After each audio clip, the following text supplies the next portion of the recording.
is, that is the English cemetery in Florence, which is surrounded by what appears to be a dual carriageway, and you could easily miss it.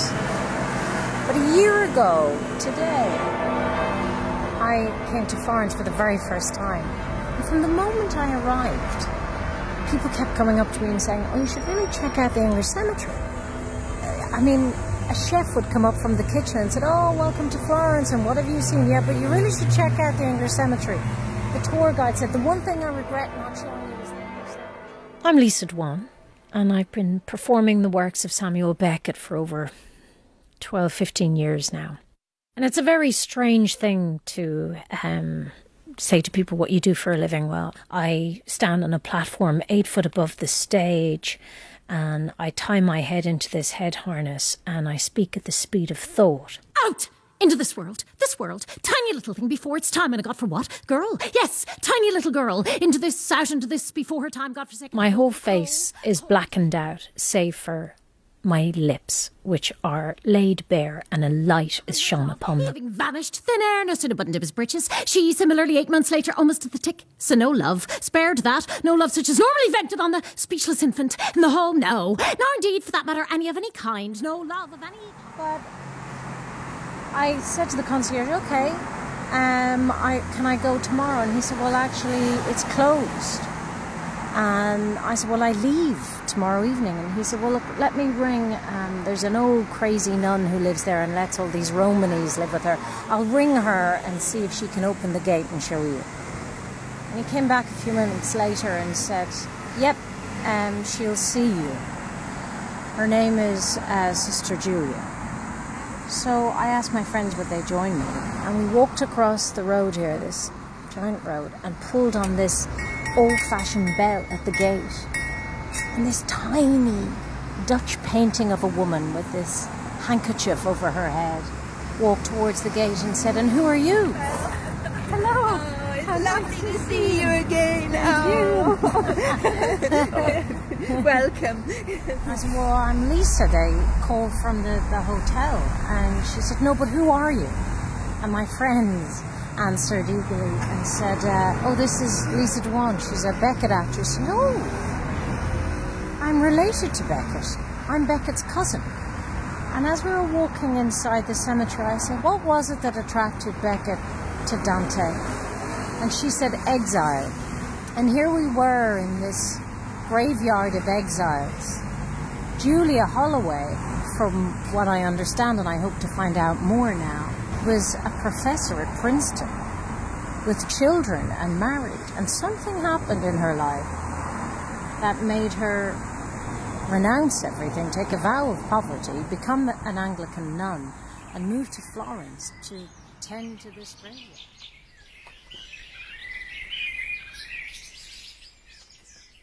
To be a blonde, blue-eyed woman in her 20s before society picks you up and spits you out and puts you into various different boxes, the type of roles you're given.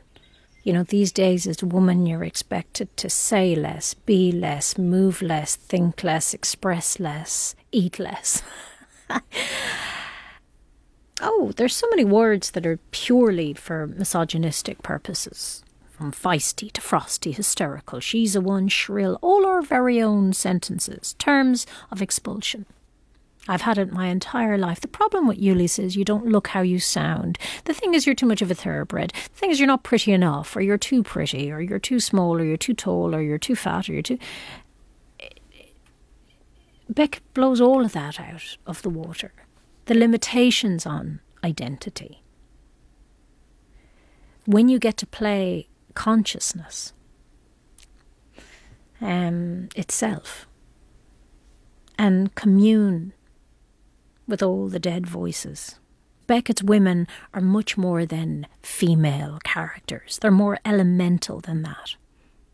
To be liberated from your own body and be offered instead the most enormous landscape ever imagined, where I get to play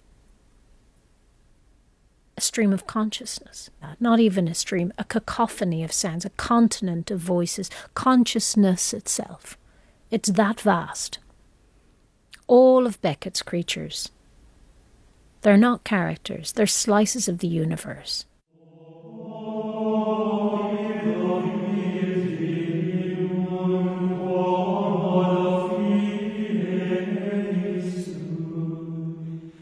My name is Julia Bolton Holloway. I'm custodian of the English cemetery. In England, the sense is that the money has to go for the boy, not for the girl's education. And Richard's, my brother's education, that he was the son and heir. So I was shipped off at 16 to an aunt in America who had already gone to America after a mental breakdown. I suppose the land of our fathers means something slightly different for you, if you forgive my presumption, but to be denied an education or an equal future as your brother. But I think in a way they hadn't realised that they'd done me a favour.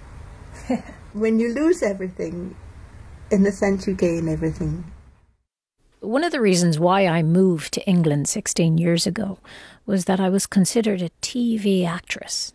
So I had to move. My love was theatre. And this is why exile isn't always necessarily a bad thing, having been exiled by home and the authorities in theatre at the time. I found myself in London being sent a script of Samuel Beckett. And the deeper I go, the greater the riches. Can we go back a bit? Yes. So you were what age when you met your husband? I met him at 17. And married him when I was 20. It was more that my aunt wanted me to marry. Really? Yes, and I was still under the age of consent, so I was having to be obedient. Yes. And what year are we talking? This is 1953, 1957. Wow. You know, the full skirts and very feminine and so on and so forth. But even though you'd been to a convent school, you didn't have a calling for the convent at that point, I did. You? Oh, you did? I mean, I had wanted to go back to England and actually teach in my convent school, but I would have still been at 20 too young. And to see this woman in a self-imposed exile, looking after all the dead exiles outside the walls of Florence, and devoting her life's work to supporting and educating the disenfranchised, the exiles of Florence, the Romani people, the exiles of Europe, really. It really struck me, and I knew I needed to come back and ask some more questions. I always knew that Dante was Beckett's muse, but to go beyond that and realise that his muse's muse was exile.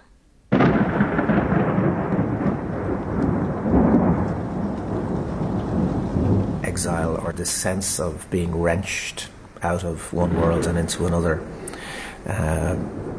Obviously for Dante it's enormously traumatic, you know, for the citizen of the city-state to be expelled from that city-state has, you know, almost a kind of Garden of Eden feel to it.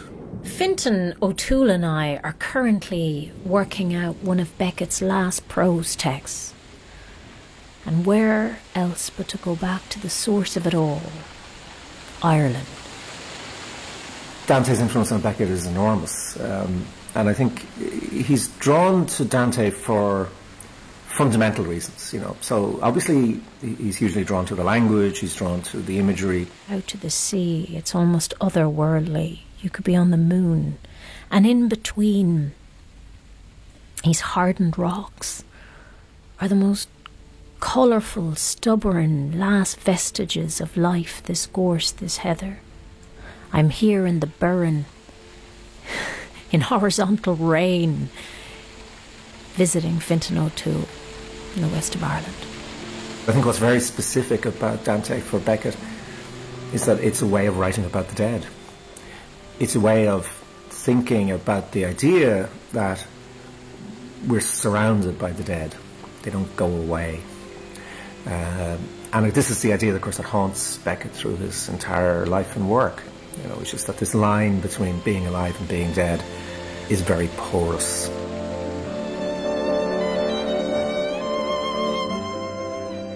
Dante places himself at the centre. You know, it's his vision. He's being guided through this. He's seeing these things. Becomes our guide into the underworld. And Beckett, oddly enough, does the same thing. And we don't tend to think about Beckett in terms of that sort of intensely personal position that he places himself in as our medium through which we travel into these. You certainly do when you're a performer of his. And I think that's the most persuasive thing about performing Beckett. You really do feel that you're being guided through a passage into a mystical other world. I mean, it's fascinating you should say that, because then, of course, you become the medium for us, you know. So, and it's a sort of much more liberating and intelligent and sophisticated version of a seance that you're involved in, you know, because you are trying to, you know, to get in touch with the dead. So maybe like Dante is a medium for him. Virgil is a medium for Dante, you know, Beckett's a medium for you, you're a medium for us, you know. There's this sense that we really are in touch with the dead. Even when he was, you know, taking on themes of the aftermath of the Second World War, it was always on a deep level his pain, his real raw wounds of not being seen, of not being understood. In this book, which is where Dante is just about crucified, 3 times he's condemned to exile and death. This was kept in the Bargello, which was the great prison. So we have in Julia's lap a giant book with a big nail nailed into the centre of it. What is this book? This is a facsimile, a copy, which my Roma made. But we went into the archives to look at the original one. A history of everyone who is exiled from Florence at that time. And we find Dante Alighieri's name here and why he was exiled from Florence. Needless to say, that nail, that wound, he transformed that wound into work. And he creates an interior world and a sense of justice. Dante is not only exiled and condemned to death. Medieval exile was also excommunication. You were outside of the sacraments of the church as well. It's a text for pilgrims. And he's writing the gospel. Nel mezzo del cammin di nostra vita. In the beginning was the word. He is bringing it up to date to his Italy in 1300. So what did Dante do for language then? Had anything so basic been written like that? He deliberately chose to write in the Vulgate so that women and children would understand him. 28 marzo 1300, lunedì di Pasqua. Dante e Virgilio sulla spiaggia dell'isola del Purgatorio vedono una nave. Il Salmo 113, in exitu Israel degi. And it was because of Dante's exile we have the Divine Comedy. And it's because of the Divine Comedy we have not just a brilliant modernist, which he was, before he really grew into the Becket we have today, but he grew into that Becket we have today because of the inspiration from Dante. This is my copy now of the Divine Comedy of Dante, but it was actually the copy my father borrowed from Hastings Public Library when he was planning on going into exile to Italy. And then when I came to stay with him with my first child, I'm afraid I took it from him in order to study Dante. I've now had it rebound beautifully in leather, and in my will it will be given back to Hastings Public Library. Go back again where you heard the voice of feminism. We haven't quite touched on that in the comedy. That's where he leaves behind Virgil, and you get Beatrice. She is the true teacher. He is philosophy, she is theology. But during my marriage I could very rarely talk about what I was even able to read, and certainly couldn't buy books. And so it was only when you left your marriage that you pursued academia? That's right. Mm-hmm. We women tended to internalise the contempt that men have for us. And I then went back to join my convent, where I had gone to school over there. It is a liberation, the creation of the interior castle of a work of art. In a sense, it's self-therapy. Beckett did a sort of mental thuggee, where he would create these scenarios, some of the greatest wounds of not being seen or not being understood, where he would throttle the dead in his head. Others, all the others, such love he got, God knows why. Pitying love. None to touch it. And look at him now, throttling the dead in his head. All the dead voices, that famous line from Waiting for Godot is in a way, if you wanted to just sum up what Beckett's about, it's about hearing those dead voices and being unable to stop hearing them. And I think Dante puts a form and a structure and a mythology on that, which is very comforting for Beckett throughout his entire life's work. What Dante did was revolutionary. He managed to turn the vernacular into high poetry. He created a new kind of written Italian. But that Italian was accessible to women and children who weren't educated. He had enough confidence in his comedy and what he was imparting to open the doors for everyone and to have the ability to do that. What I love about the relationship and the way that Beckett uses Dante is he often has opened up Dante, even for Italians. And I thought it was interesting to talk to Daniela Castillo, who has written an awful lot. She's an Italian who specialises in Dante, but through Beckett. Well, for Beckett, I think it's crucial to understand also the linguistic exile, the whole idea of writing in a different language in order to then be able to go back to your language without being crushed by your heritage. Simplification as a paring down, as a distillation, as a way of gaining the right amount of distance in order then, for instance, to write about Ireland. This is the largest collection of Beckett material in the world, and we're very proud to have it in Reading. So I'm Guy Baxter, so I'm the University Archivist here at the University of Reading. Okay, footfalls. Some lights on. But he goes another step further, which also Dante was doing, working towards a kind of musicality, like a real true poetry. So Beckett's work is almost like a score. You look at the first draft of Footfalls, for example, and it's actually written on a stave of music. There are 5 lines, and then along it, he's written numbers across the top, 1, 2, 3, 4, 5, 6. 7. He does write for the marginalised. He does write for the crones. He does dust off the gems in the dark. I was rehearsing Not I after I got the part. And I was rehearsing in a park to kind of develop my sensory connections with this very difficult one-woman monologue. Not of any note till coming up to 60 when... What? 70? Good God. Coming up to 70, wandering in a field, looking aimlessly for cowslips to make a ball. You're blindfolded, you can't move, your arms are in brackets, your head is in a vice.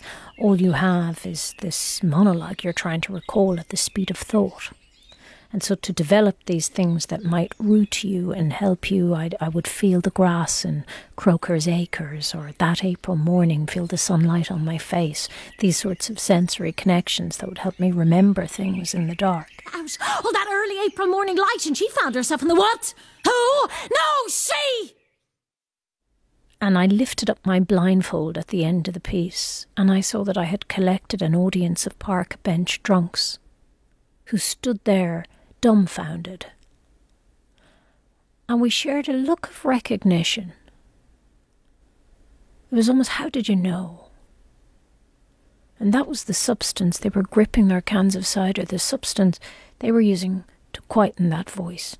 This voice in our head, this tormentor.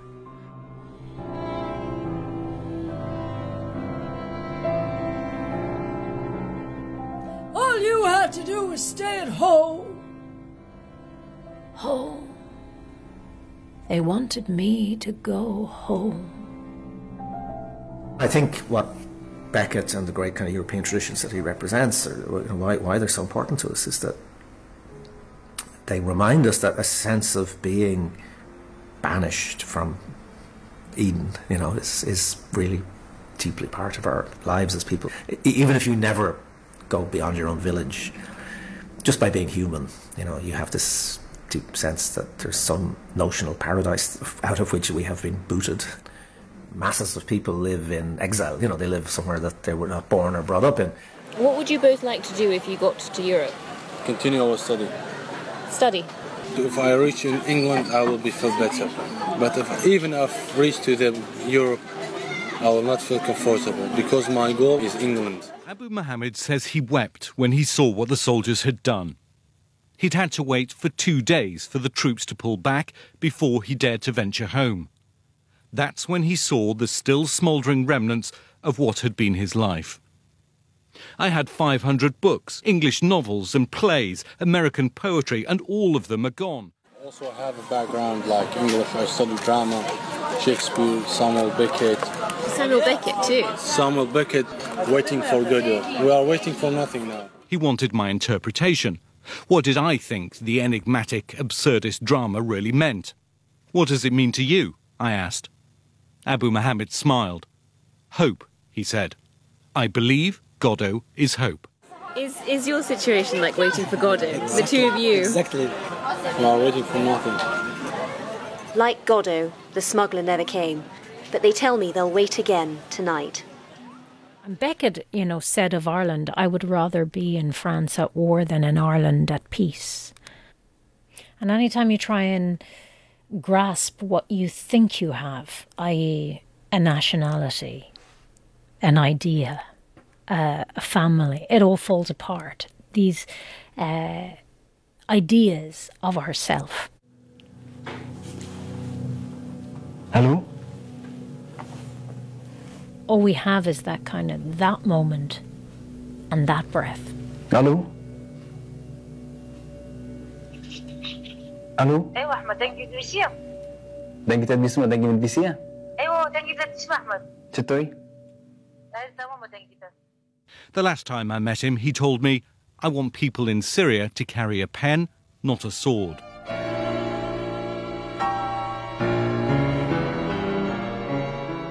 Beckett had both love and longing for home, and wrote about Ireland his entire life, although being in a self-imposed exile from it. I'm glad you stopped being crucified as the mouth. Well, I have to say that was very liberating, exile as a form of liberation. Having your body removed as a woman is an extraordinary thing, and it's a gift. And to find my inner castle through the world of Beckett, and that language has been a very liberating process. To remove the shackles of preconceptions of the blonde actress. As a kind of performer of Beckett's work, we also drop those conventions too. The journey, again, and you are that passenger on the journey, and you take the audience with you going through that. So the work I'm doing at the moment, and the work where Beckett has taken me, is back to the unnameable, where it's almost like the long hand of Not I. And I'm adapting some of his prose texts, and I'm calling it Nose Knife. And the title comes from a line in the text where the speaker challenges the essence of her problem, the screaming silence of Nose Knife in Yes's wound, and offers, in true defiance of her tormentors and oppressors in her head, a new no to cancel all the others. Parola del Signore. Lodi te, O Cristo. These texts are an urgent cry to understand one's own identity beyond the mental and subjective confines of body, place, and time.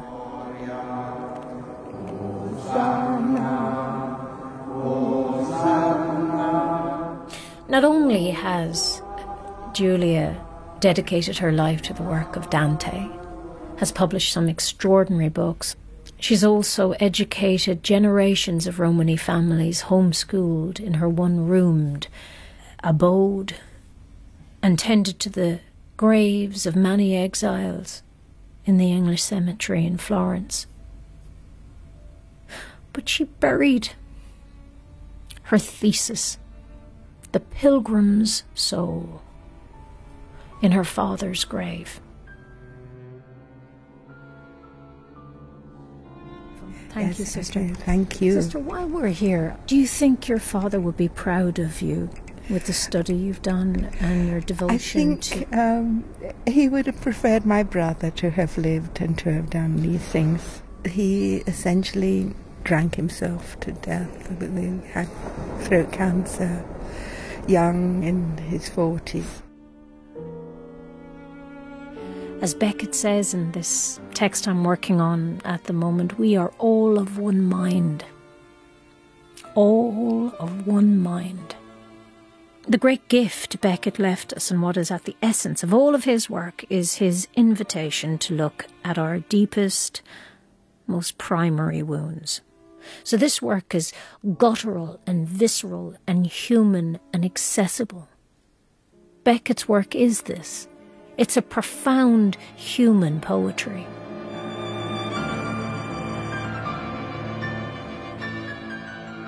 And no matter how much we dress our lives, our frailty and ourselves up, tie ourselves to football teams, to clubs, to companies, families, nations, deep down we all know where we're headed. And we're all going down alone.